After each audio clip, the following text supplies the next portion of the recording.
Assalamualaikum. Today's video is on the topic of IFRIC 1, changes in existing decommissioning, restoration and similar liabilities. In this video we will discuss the concepts and basics of IFRIC 1 as guided by this interpretation.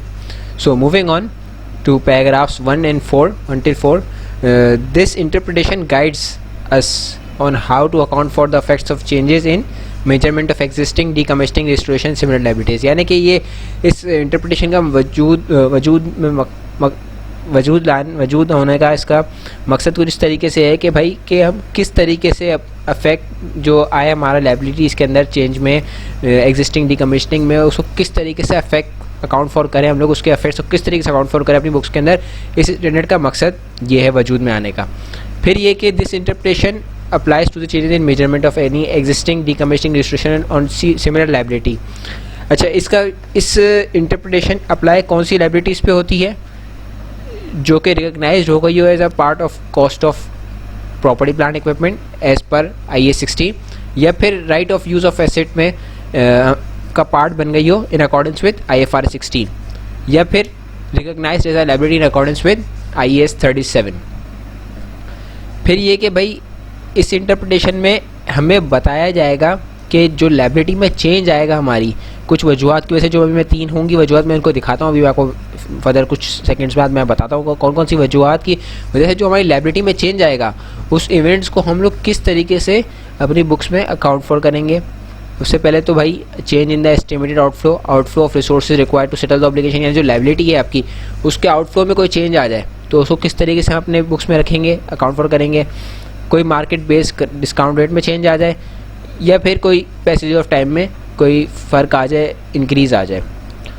फिर ये कि अब liabilities आएंगी paragraph 5 में। भाई अब पहले बताया कि लाइबिलिटी में चेंज आए कॉस्ट मॉडल के अंदर, एसेट जो मेजर किया जाता है कॉस्ट मॉडल में, अब उस एसेट की जो रेटेड लाइबिलिटी है उसमें अगर कोई हमारा चेंज इन लाइबिलिटी आता है तो उसको हम किस तरीके से अकाउंट फॉर करेंगे। तो चेंज इन लाइबिलिटी आएगा तो उसकी 2 ही चीज़ें हो सकती है, एक तो इंक्रीज़ होगा लाइबिलिटी के अंदर या एक डिक्रीज़ होगा लाइबिलिटी के अंदर। अच्छा, इंक्रीज़ को पहले हम देख लेते हैं। इंक्रीज़ को किस तरीके से करेंगे भाई, इंक्रीज़ को हम अपनी बुक्स में ऐसे रिकॉर्ड करेंगे कि ऐसे डेबिट कर देंगे और लाइबिलिटी को क्रेडिट कर देंगे। लाइबिलिटी हमारी इंक्रीज़ हो रही है तो लाइबिलिटी क्रेडिट, और उसमें दूसरा फैक्ट उसका एसेट के डेबिट होने में चला जाएगा। अच्छा, ये होगा तो इसमें भाई ये ख़तरा होगा कि भाई कोई इंडिकेशन तो नहीं है इम्पेयरमेंट की। हम हो सकता है कोई आपका एसेट बढ़ गया हो तो आपकी अब ये देखें भाई रिकवरेबल अमाउंट हमारी कैरिंग अमाउंट से तो चेंज नहीं है, उसका कंपैरिजन करेंगे कि रिकवरेबल अमाउंट तो हमारी कैरिंग अमाउंट से ज़्यादा नहीं है, ज़्यादा है तो टेंशन नहीं है। अगर कम है रिकवरेबल अमाउंट तो फिर हमारे लिए मसला है, फिर हमें IAS 36 अप्लाई करना होगा। रिकवरेबल अमाउंट मकसद कि value in use, higher of value in use और fair value less cost to sell. अच्छा, अब डिक्रीज़ आ गया। Decrease is greater than carrying amount, यानी जो लाइबिलिटी में डिक्रीज़ आया है वो कैरिंग अमाउंट से ज़्यादा का आ गया है। इसमें भी 2 सिचुएशन हो सकती हैं। हाँ भाई ऐसा है कि भाई डिक्रीज़ जो है हमारा वो कैरिंग अमाउंट से ज़्यादा का आया है, यानी कि हमारी कैरिंग अमाउंट 80 रुपीज़ की थी और डिक्रीज़ आ गया 100 का। तो अब हम उसको किस तरीके से करेंगे, पहले हम डिक्रीज़ देख लेते हैं। ये एंट्री पास होगी इसकी कुछ इस तरीके से कि लाइबिलिटी 100 रुपीज़ से कम हो जाएगी हमारी। 100 रुपीज़ का चेंज आया लाइबिलिटी में और हमारा एसेट जो है वो 80 रुपीज़ का है, तो हम एसेट को 80 रुपीज़ से क्रेडिट कर देंगे। जो बाकी का डिफरेंस बचेगा 20 रुपीज़ का वो प्रॉफिट एंड लॉस में हम क्रेडिट कर देंगे, उस पर चार्ज कर देंगे एज ए इनकम। फिर अगर नो कि भाई नहीं, डिक्रीज हमारा जो कैरिंग अमाउंट से है वो कम है, यानी कि 80 की हमारा अगर एसेट है तो हमारा 70 का डिक्रीज़ आया है, तो हम लोग लाइबिलिटी को डेबिट कर देंगे 70 से और एसेट भी हमारा क्रेडिट हो जाएगा 70 से।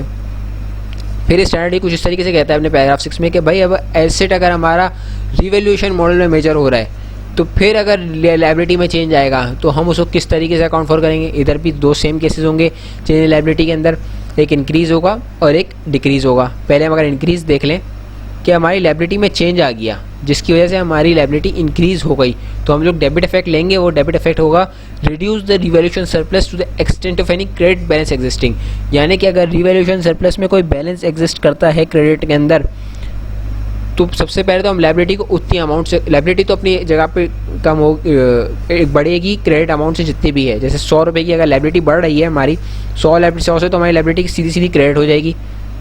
और फिर हमारा जो अगर हो सकता है रिवैल्यूएशन सरप्लस पूरे 100 का ना हो, हमारा हो सकता है 80 का हो, 80 का होगा तो रिवैल्यूएशन सरप्लस 80 से डेबिट हो जाएगा, और जो बकाया डिफरेंशियल अमाउंट होगी वो पीएनएल में हम चार्ज कर देंगे एज एक्सपेंस। अगर भाई हमारी लायबिलिटी 100 रुपये की और रिवैल्यूएशन सरप्लस भी 120 रुपये का है, एग्जाम्पल ले लें, तो हम लायबिलिटी 100 से क्रेडिट कर देंगे और रिवैल्यूएशन सरप्लस 100 से डेबिट कर देंगे। सिंपल है, उसमें पीएनएल का कोई अमल दखल नहीं होगा। फिर ये कि भाई डिक्रीज आ गई हमारी लायबिलिटी में, तो लायबिलिटी को हम सिंपली डेबिट कर देंगे और रिवैल्यूएशन सरप्लस को क्रेडिट कर देंगे। अच्छा, स्टैंडर्ड इसमें ये कहता है कि भाई अगर रिवैल्यूएशन मॉडल में आप अपना एसेट चला रहे हैं तो आपकी लायबिलिटी में चेंज आया है, तो हो सकता है आपकी फेयर वैल्यू में आपकी एसेट की रिवैल्यूएशन मॉडल आप वापस अपना उसको रिवैल्यू करें। चूँकि एक इंडिकेशन है लायबिलिटी में चेंज आया, तो आपकी हो सकता है आपके एसेट की वैल्यू में भी चेंज आया हो, तो स्टैंडर्ड रिकमेंड करता है कि भाई आप ज़रूर एक बार रिवैल्यूएशन करें, ताकि हमारा जो हमारी कैरिंग अमाउंट है वो हमारे रिवैल्यूड अमाउंट से मटेरियली डिफरेंट ना हो। फिर पैराग्राफ 7 से 8 में क्या कहता है स्टैंडर्ड कि भाई जो रिलेटेड एसेट, जिस एसेट की बात हो रही है, अगर वो उस एंड ऑफ यूजफुल लाइफ पे पहुंच चुका है, तो जो उसके बाद जो सब्सिक्वेंट चेंजेस होंगे लायबिलिटी के अंदर, लायबिलिटी इंक्रीज डिक्रीज होगी, तो वो सीधा प्रॉफिट और लॉस में चार्ज होगा। इसमें कोई भी अमल दखल एसेट का नहीं होगा।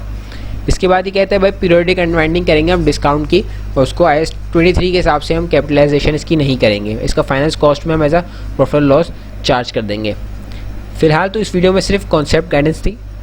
मज़ीद वीडियोस अभी अपलोड की जाएंगी। पर पार्ट ए है अभी, तो उसके बाद जो फर्दर पार्ट्स होंगे उसके अंदर मैं प्रैक्टिकली एग्जांपल से इसको एक्सप्लेन करूँगा कि भाई कि किस तरीके से इसको हम अपनी बुक्स में प्रैक्टिकली काम करेंगे, किस तरीके से लायबिलिटी मेजर करेंगे, और जो हमने अभी समझा उसको हम वहाँ पे अप्लाई करेंगे, ताकि जो हमने अभी समझा हुआ है वो ईज़िली क्लियर हो जाए।